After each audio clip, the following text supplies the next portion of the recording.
Good morning kalos, mga ka-viewers. Nakikita niyo ba itong hawak ko na ito? Ito ay tinatawag na bushing sa electric fan.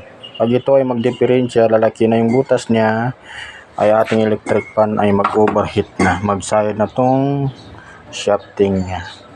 Hindi na siya ikot. Iikot man siya o lagyan mo ng oil ay pinakamatagal ay 1 week ay mag-stack up naman siya. Pag ang inyong electric fan ay nag-stack up, ay huwag nyo na yan pilitin, ipaayos nyo na yan sa technician. Kasi once na hindi nyo yan ipapaayos, ay ito ay titirahin na itong rewire niya. Kasi iinit ito pag nag-stack up o maaring kakalayo pa ito. So mag-cause ng sunog ng ating bahay. So ito ay mura naman ito bilihin, pinakamataas ito ay 10 pesos. Dalawa ay 20 pesos. Ang medyo kamahalan lang ay yung labor.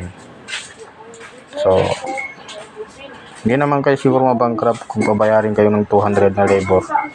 Ang importante ay safety ang ating unit at saka bahay natin. Kaya laging tatandaan, ang pag-iingat ay may magandang idudulot.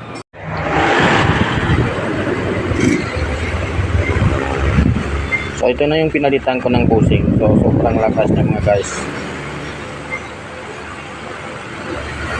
Yan. So mayaman ang mayari nito.